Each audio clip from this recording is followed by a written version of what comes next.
세계 경제에서 아마 가장 중요한 자리, 바로 미국 연방준비제도, 즉 연준의 의장일 겁니다. 그런데 트럼프 대통령이 이 자리에 케빈 오씨라는 새로운 인물을 지명하면서 전 세계 금융시장이 그야말로 숨죽이고 그를 지켜보고 있습니다. 자, 그래서 오늘 이 분석에서는 그가 대체 누구인지 한번 제대로 파헤쳐 보겠습니다. 결국 모든 논의는 이 질문 하나로 귀결됩니다. 케빈 워시는 과연 매일까? 비둘기일까? 그러니까 쉽게 말해서 금리를 올리고 돈줄을 꽉 쬐려는 사람일지, 아니면 반대로 금리를 내리고 돈을 팍팍 풀려는 사람일지, 이게 핵심인 거죠. 근데 진짜 재밌는 건 월스트리트가 그에게 붙여준 별명이에요. 바로 비둘기 옷을 입은 매. 겉과 속이 다를 수 있다. 이거 뭔가 의미심장하지 않나요? 이 별명이 대체 뭘 의미하는지 따라가다 보면 이번 퍼즐의 답을 찾을 수 있을 겁니다. 자, 그럼 도대체 케빈 워시가 어떤 사람인지부터 한번 들여다보죠.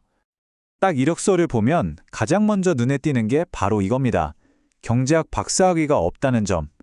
폴 볼커, 앨런 그린스팬, 벤 버냉키, 제닛 옐런, 그리고 지금의 제롬 파월까지. 연준 의장 하면 의뢰, 세계적인 경제학 박사들을 떠올리는데 이건 진짜 이례적인 일이에요. 박사 학위는 없지만 그 대신 그의 이력서를 채우고 있는 건 정말 독특한 경력입니다. 월가에서는 모건 스탠리 M&A 전문가로 돈의 흐름 그 최전선에 있었고요. 백악관으로 가서는 대통령의 경제참모로 정책이 어떻게 만들어지는지를 봤죠. 그리고 35이라는 아주 젊은 나이에 연준 이사가 돼서 2008년 글로벌 금융위기를 온몸으로 겪었습니다. 그러니까 월가, 백악관, 연준 이 전혀 다른 세 시계를 넘나든 경험이 바로 하이브리드 전문가 케빈 워시를 만든 거죠. 그런데 그의 힘이 단순히 이런 화려한 경력에서만 나오는 게 아니에요. 이 관계도가 그걸 아주 잘 보여주는데 월스트리트에서의 두터운 신뢰, 워싱턴 정가와의 끈끈한 관계, 그리고 세계적인 화장품 기업 에스티로더 가문과의 결혼을 통해 트럼프 대통령과도 연결되거든요. 이 강력한 네트워크가 바로 그의 보이지 않는 힘의 원천입니다. 자, 그럼 이제 본격적으로 퍼즐을 한번 맞춰볼까요? 첫 번째 단서는요, 과거 그가 보여줬던 모습, 아주 타협없는 매의 모습입니다. 여기서 잠깐, 매파랑 비둘기파가 뭔지 다들 아시겠지만 간단히만 짚고 넘어갈게요. 매파는 인플레이션을 잡으려고 금리를 올리는 걸 좋아하고 비둘기파는 경기를 살리려고 금리를 내리는 걸 선호하죠. 그리고 워시는 오랫동안 아주 강력한 매파로 알려져 왔습니다. 그의 이런 매파 성향이 정말 제대로 아주 극적으로 드러난 사건이 2011년에 있었어요.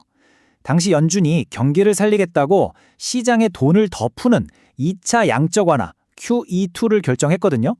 근데 워시는 이게 위험한 인플레이션을 불러올 거라면서 정면으로 반대했습니다. 그리고 결국 어떻게 했냐면요. 임기를 무려 4년이나 남겨두고 항의의 표시로 연준 이사직을 그냥 던져버립니다. 이 일로 시장은 그를 원칙 있는 매파로 확실하게 기억하게 됐죠. 그런데 말이죠. 바로 여기서부터 이야기가 정말 예상치 못한 방향으로 흘러가요. 그렇게나 강경했던 매가 완전히 다른 목소리를 내기 시작한 겁니다. 이걸 보시면 그 변화가 그냥 한눈에 딱 들어오죠.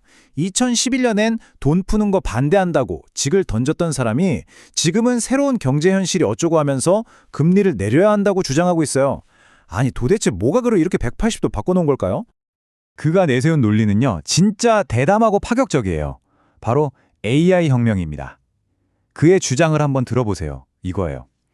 AI 같은 신기술 때문에 생산성이 폭발적으로 늘어서 물건과 서비스 공급이 엄청나게 많아지고 있다. 그러니까 돈을 좀 풀어도 예전처럼 물가가 확 오르지 않는다. 따라서 이제 인플레이션 걱정은 그만하고 금리를 내려도 된다는 거죠. 물론 이걸 비판적으로 보는 시각도 당연히 있습니다. 결국 금리 인하를 원하는 정치적 압력에 맞춰주기 위해서 AI 혁명이라는 편리한 명분을 갖다 붙인 거 아니냐는 거죠. 이게 정말 소신이 바뀐 건지 아니면 그냥 정치적인 계산인지는 앞으로 그가 정책으로 직접 증명해야 할 숙제겠죠. 자, 그럼 이제 이 모든 단서들을 한번 모아서 비둘기 옷을 입은 매라는 이 수수께끼를 풀어볼 시간입니다. 이 그림이 그의 정책 구상을 정말 딱 보여주는데요. 저울 한쪽에는 금리를 내리는 비둘기적 정책을, 다른 한쪽에는 시중에 돈을 걷어들이는 매파적 정책을 올려놓고 이 두 개의 균형을 맞추겠다. 바로 이겁니다. 그러니까 그의 계획은 딱 두 단계로 나뉘는 거예요. 먼저 당장 경기를 살리기 위해 기준금리를 내립니다. 이건 비둘기의 모습이죠. 하지만 동시에 금융위기 때 풀었던 너무 많은 돈이 장기적으로는 문제라고 보고 연준이 가진 자산을 팔아서 돈을 걷어들이는 대차대조표 축소를 같이 하겠다는 거예요. 이건 완전 매의 모습이잖아요. 정말 독특한 조합 아닌가요? 자, 그가 지명됐다는 소식이 딱 나오자마자 시장은 이 복잡한 정책 조합을 정말 즉각적으로 그리고 아주 재밌는 방식으로 가격에 반영하기 시작했습니다. 가장 드라마틱한 반응이 나온 곳은 바로 원자재 시장이었어요. 왜냐하면 월슈의 등장은 시장이 제일 싫어하는 불확실성을 없애주는 효과가 있었거든요. 그러다 보니 위기 때 찾는 안전자산에 대한 수요가 확 줄면서 대표적인 안전자산인 은 가격이 무려 33%나 폭락했습니다. 채권 시장 반응은 더 재밌습니다. 단기금리 전망을 보여주는 2년물 국채 수익률은 금리 인하 기대를 반영해서 떨어졌어요.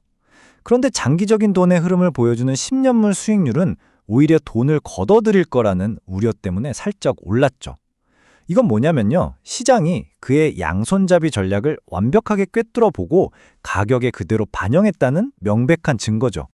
자, 그럼 이런 변화가 우리나라에는 어떤 의미가 있을까요? 우선 그의 대차대조표 축소 선언은 달러를 강하게 만들 수 있어서 고환율 압박에 계속될 수 있고요. 반면에 한국은행 입장에서는 금리를 급하게 내리라는 압박에서 좀 벗어나서 동결 기조를 유지할 여유를 벌게 된 셈입니다. 시장에서는 주식과 채권에 대한 전망이 서로 엇갈리고 있죠. 자, 그럼 오늘 분석의 핵심 딱 세 가지로 정리해 볼게요. 첫째, 워시는 이론에 얽매이기보다 시장 현실을 더 중요하게 생각하는 실용주의자라는 것. 둘째, 금리는 내리면서 돈줄은 재는 역사상 한 번도 없었던 새로운 정책 실험을 하려 한다는 것. 셋째, 이건 이제 금 같은 안전자산의 시대는 가고 AI 같은 성장주 중심으로 투자의 판이 바뀔 수 있다는 강력한 신호라는 겁니다. 결국 케빈 워시는 이 한 문장으로 딱 요약할 수 있을 것 같아요. 그의 등장은 분명 충격적인 일이지만 그가 뭘 할지 어느 정도 예측이 가능하기 때문에 시장은 오히려 불확실성이 해소됐다고 안도하는 거죠. 자, 마지막으로 여러분께 질문 하나 던지면서 마무리할까 합니다. AI가 모든 걸 바꾸는 이 시대에 세계 경제 대통령에게 정말 필요한 건 뭘까요? 교과서에 나오는 깊이 있는 경제 이론일까요? 아니면 월스트리트의 동물적인 시장 감각과 워싱턴의 정치적인 생존 본능일까요? 아마 그의 앞으로의 행보가 향후 몇 년간 이 거대한 질문에 대한 답을 우리에게 보여주는 과정이 되지 않을까요?